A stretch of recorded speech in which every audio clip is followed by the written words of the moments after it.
Good morning all. എല്ലാ ദിവസവും രാവിലെയുള്ള പ്രീ മാർക്കറ്റ് റിപ്പോർട്ടിലേക്ക് കിടക്കാം. ആദ്യമായിട്ട് എല്ലാവർക്കും ശുഭദിനം നേരുന്നു.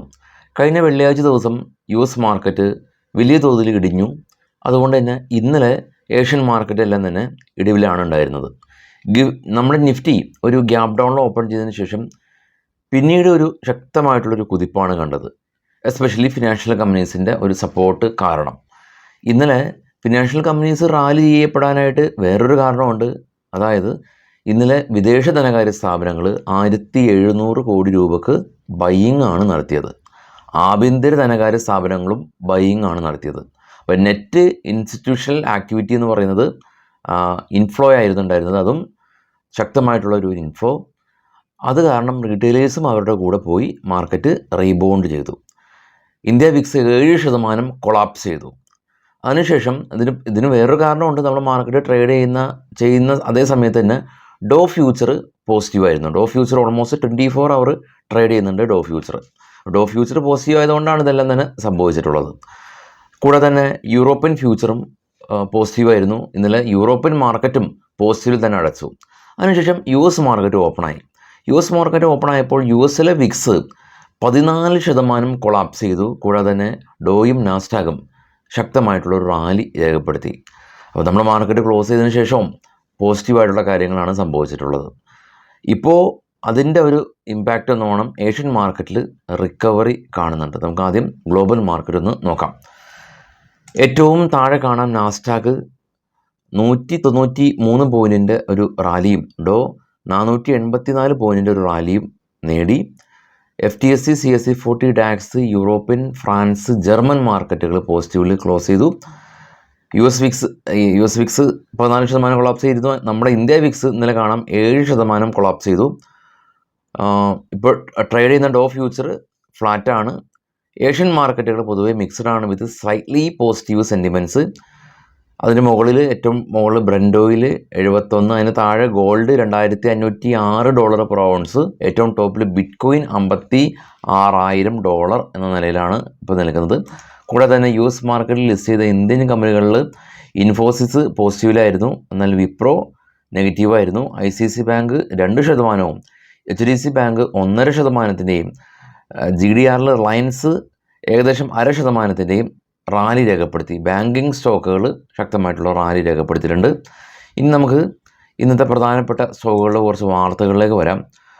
ഇന്നലെ GST കൗൺസിലിൻ്റെ മീറ്റിംഗ് ഉണ്ടായിരുന്നു. പ്രധാനമായിട്ടും നംകീൻ്റെ എല്ലാം തന്നെ GST 18 നിന്ന് 12% കുറച്ചു. ഗോപാൽ സ്നാക്സ്, ബിക്കാച്ചി ഫുഡ് തുടങ്ങിയ കമ്പനീസിന് ഇത് പ്രയോജനം കിട്ടിയേക്കാം. എല്ലാ ഫാർമ സ്റ്റോക്കിനും ഒരു പ്രധാനപ്പെട്ട ഒരു അപ്ഡേറ്റ് ഉള്ളത് GST ക്യാൻസർ ഡ്രഗ്സിന്, ക്യാൻസറിനെ ട്രീറ്റ്മെൻറ്റ് ചെയ്യാനുള്ള മരുന്നിൻ്റെ GST 12 നിന്ന് 5% കുറച്ചു എന്നുള്ളത് ഫാർമ സെക്ടറുകളിൽ സിപ്ല, ബയോകോൺ, ജുബിലന്റ് ഫുഡ് അങ്ങനെയുള്ള ഒരുപാട് ഫാർമ സെക്ടറുകളിൽ നിന്ന് ലൈം ലൈറ്റിലേക്ക് വരാനുള്ള സാധ്യതയുണ്ട്. ടാറ്റ പവർ ഇന്ത്യയിലെ ഏറ്റവും വലിയ സെല്ല് മാനുഫാക്ചറിങ് 4.3 GW കപ്പാസിറ്റിയുള്ള സോളാർ സെല്ല് തമിഴ്നാട്ടിൽ തിരുനെൽവേലിയിൽ ഇവർ തുടങ്ങുന്നുണ്ടെന്നുള്ള ന്യൂസുണ്ട്. അഹ്ലുവാലിയ കോൺട്രാക്റ്റ് കമ്പനിക്ക് 1307 കോടി രൂപയുടെ ഓർഡർ കിട്ടിയതായിട്ടുള്ള ന്യൂസ്. ഡിക്സൺ ടെക് കമ്പനി, ഇവർ പെട്ലൈറ്റ് ഇലക്ട്രോണിക്സ് എന്ന് പറഞ്ഞ കമ്പനി ഡിക്സൺ ടെക്കിൻ്റെ സബ്സിഡിയറിയാണ്. അപ്പോൾ ഡിക്സൺ ടെക് എന്ന് തന്നെ വെച്ചോളൂ. ഡിക്സൺ ടെക്കും HP ഇന്ത്യയിൽ ലാപ്ടോപ്പ്, നോട്ട്ബുക്ക്, ഡെസ്ക്ടോപ്പുകളെല്ലാം തന്നെ മാനുഫാക്ചർ ചെയ്യാനായിട്ട് ധാരണയായിട്ടുണ്ട്. IRB ഇൻഫ്രയുടെ toll collection year on year നോക്കുകയാണെങ്കിൽ 20% വർധനവ് രേഖപ്പെടുത്തിയതായിട്ട് കമ്പനി അഭിപ്രായപ്പെട്ടിട്ടുണ്ട്. HJ ഇൻഫ്ര കമ്പനി നാഷണൽ ഹൈവേ അതോറിറ്റിയുടെ ഭാഗത്തുനിന്ന് പുതിയൊരു ഓർഡർ ലഭിച്ചു. ആക്ഷൻ കൺസ്ട്രക്ഷൻ കമ്പനി മിനിസ്ട്രി ഓഫ് ഡിഫൻസിൻ്റെ ഭാഗത്തുനിന്ന് ഒരു ഓർഡർ ലഭിച്ചു. ബാങ്ക് ഓഫ് ബറോഡ കമ്പനി 5000 കോടി രൂപ ഇവർ നോൺ കൺവെർട്ടബിൾ ഡിബെഞ്ചേഴ്സ് ഇഷ്യൂ ചെയ്ത് ഫണ്ട് റൈസ് ചെയ്യുന്നുണ്ട്, ക്യാപിറ്റൽ സമാഹരിക്കുന്നുണ്ട്. അരവിന്ദ് കമ്പനി ഇവരുടെ ടെക്നിക്കൽ പ്രൊഡക്റ്റിന് വേണ്ടിയിട്ട് 48 കോടി രൂപ ഇൻവെസ്റ്റ്മെൻറ്റ് ചെയ്യാനായിട്ട് കമ്പനി തീരുമാനിച്ചു. പ്രീമിയർ എനർജി കമ്പനിക്ക് UP അഗ്രികൾച്ചറൽ ഡിപ്പാർട്ട്മെൻറ്റിൻ്റെ ഭാഗത്തുനിന്ന് ഒരു ഓർഡർ ലഭിച്ചു. IRDA കമ്പനിക്ക് SCVൻ്റെ ഭാഗത്തുനിന്ന് ഒരു ഓർഡർ ലഭിച്ചതായിട്ട് കമ്പനി അറിയിച്ചു. ആയുർവേദി ഡ്രഗ്സ് കമ്പനി ഇവരുടെ ഷെയർ ബൈബാക്ക് കമ്പനി പ്രഖ്യാപിച്ചു. സെപ്റ്റംബർ 11 ഇത് ഓപ്പൺ ആവും. ഇനി നമുക്ക് ഇന്നത്തെ മാർക്കറ്റിലേക്ക് വരുമ്പോൾ വീണ്ടും ഇന്ന് ഫിൻനിഫ്റ്റിയുടെ എക്സ്പയറിയാണ്. ഫിനാൻഷ്യൽ കമ്പനികളുടെ NSEയിലുള്ള ഫിനാൻഷ്യൽ കമ്പനികളുടെ ഇൻഡെക്സാണ് ഫിൻനിഫ്റ്റി എന്ന് പറയുന്നത്. അപ്പോൾ അതിൻ്റെ എക്സ്പയറിയാണ്. അപ്പോൾ അതിൻ്റെ ചാർട്ട്, അതിൻ്റെ ഓപ്പൺ ഇൻട്രസ്റ്റ് നമുക്കൊന്ന് നോക്കാം. സ്പോട്ട് ഉള്ളത്, അതായത് ഇപ്പോൾ ഫിൻനിഫ്റ്റി ട്രേഡ് ചെയ്യുന്നത് 23,722 എന്ന നിലയിലാണ്. ഹാച്ച് ഉള്ളത് പുതിയതായിട്ട് അഡീഷണൽ ഓപ്പൺ ഇൻട്രസ്റ്റുകൾ ആഡ് ചെയ്യപ്പെട്ടതും ആണ് മീൻ ചെയ്യുന്നത്. അതായത് സ്പോട്ടിൻ്റെ ഏറ്റവും അഡ്ജസ്റ്റൻ്റ് ആയിട്ടുള്ള 23,000 അഗ്രസീവായിട്ട് 23,800 അഗ്രസീവായിട്ട് കോൾ ഷോർട്ട് ചെയ്തിട്ടുണ്ട്. 24,000 മേജർ റെസിസ്റ്റൻസ് സോണുള്ളത്. പുട്ട് സൈഡിൽ 23,500 മേജർ സപ്പോർട്ട് സോണുള്ളത്. അപ്പോൾ നിഫ്റ്റി ഈ 24,000 ഇപ്പോൾ ഗ്യാപ്പ് അപ്പ് 70 പോയിൻറ്റിൻ്റെ ഗ്യാപ്പ് അപ്പൊക്കെയാണ് ഇപ്പോൾ എക്സ്പെക്റ്റ് ചെയ്യപ്പെടുന്നത്. പക്ഷേ ഡോ ഫ്യൂച്ചർ നെഗറ്റീവാണ്. അപ്പോൾ 70 പോയിൻറ്റിൽ കൂടുതൽ ഗ്യാപ്പ് അപ്പ് ഉണ്ടായിയൊക്കെ പോകുകയാണെങ്കിൽ 24,000 വരെ പോകില്ല എന്ന് പറയുന്ന ആളുകൾക്ക് നഷ്ടം ഉണ്ടാകുകയും അവർ ആ ഒരു നഷ്ടം ചെറിയ നഷ്ടത്തിലോ വലിയ നഷ്ടത്തിലോ എല്ലാം തന്നെ അത് എക്സിറ്റ് ചെയ്യപ്പെടുകയും ചെയ്യുകയാണെങ്കിൽ അതൊരു ബൈയിങ് എൻട്രി ആയിട്ടാണ് കണക്കാക്കപ്പെടുന്നത്. അപ്പോൾ അതിനെയാണ് നമ്മൾ ഷോർട്ട് കവറിങ് എന്ന് പറയുന്നത്. അപ്പോൾ അത് ഡബിൾ ആയിട്ടുള്ള ഇമ്പാക്റ്റ് അങ്ങനെ വരുമ്പോഴാണ് ഈ പ്രീമിയം എല്ലാം തന്നെ ഈ 2x 3x ഒക്കെ സ്പൈക്ക് ചെയ്ത് പോകുന്നത്. കാരണം ഒരുപാട് ആളുകൾ ഒരു മാർക്കറ്റിന് ഒരു റേഞ്ച് വരെ പോകുള്ളൂ അല്ലെങ്കിൽ പോകില്ല എന്നുള്ള രീതിയിൽ അവരുടെ ഒരു സ്പെക്കുലേറ്റ് ചെയ്തിട്ട് ആ ഒരു റേഞ്ചിൽ ഒരുപാട് ഓർഡറുകൾ ഉണ്ടാകും.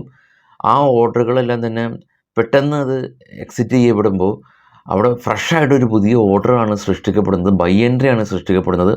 അപ്പോൾ അത്തരം സാഹചര്യങ്ങൾ കൊണ്ടാണ് പെട്ടെന്ന് തന്നെ നമ്മളുടെ പ്രീമിയം എല്ലാം തന്നെ പെട്ടെന്ന് സ്പൈക്ക് ചെയ്യുന്നത്. അപ്പോൾ അത് സെല്ലേഴ്സിന് വലിയൊരു ഹ്യൂജ് പ്രശ്നം ഉണ്ടാവും. ബയേഴ്സിന് അത് ഡയറക്ഷണൽ ബയേഴ്സിന് അല്ലെങ്കിൽ ഡയറക്ഷണൽ സെല്ലേഴ്സിന് അത് ഗുണകരമാകും. പക്ഷേ ഈ നോൺ ഡയറക്ഷണൽ സെല്ലേഴ്സിനൊക്കെ അത് വലിയ ഒരു പ്രശ്നമാവും. അപ്പോൾ ചില സമയങ്ങളിൽ നമുക്ക് സ്റ്റോപ്പ് ലോസ് പോലും ഹിറ്റ് ചെയ്യപ്പെടാതെ മാർക്കറ്റ് പോകുന്നതിൻ്റെ ഒരു കാരണം ഇതാണ്. എനിക്ക് തോന്നുന്നു ഈ ഓപ്ഷൻ ചെയ്യുന്ന ആളുകൾക്ക് ഈ ലോസ് ഉണ്ടാകുന്നതിൻ്റെ ഒരു പ്രധാന കാരണം ഈ ഒരു പ്രീമിയം സ്പൈക്ക് ചെയ്ത് ചില സമയങ്ങളിൽ അവരുടെ സ്റ്റോപ്പ് ലോസ് പോലും ട്രിഗർ ചെയ്യില്ല. ആ ഒരു പ്രൈസിലൂടെ ഈ കടന്നു പോകുമ്പോൾ മാത്രമാണ് സ്റ്റോപ്പ് ലോസ് ട്രിഗർ ചെയ്യുള്ളൂ. ആ പ്രൈസിലൂടെ കടന്നു പോകാതെ അതിൻ്റെ ക്യാൻഡിൽ പെട്ടെന്ന് അതിൻ്റെ താഴെയാണ് ഓപ്പൺ ആകുന്നതെങ്കിൽ നമുക്ക് ട്രിഗർ ആവില്ല. ഉദാഹരണത്തിന് നിങ്ങളൊരു സ്റ്റോപ്പ് ലോസ് വെച്ചിട്ടുണ്ട്, ഇന്ന് വലിയൊരു ഗ്യാപ്പ് അപ്പാണ്. അപ്പോൾ നിങ്ങളുടെ പുട്ട് സൈഡിൽ അല്ലെങ്കിൽ നിങ്ങളുടെ സ്റ്റോപ്പ് ലോസ് അതിലൂടെ പ്രൈസ് കടന്നു പോയിട്ടില്ലല്ലോ. അപ്പോൾ അതുകൊണ്ട് തന്നെ സ്റ്റോപ്പ് ലോസ് ട്രിഗർ ആയില്ല.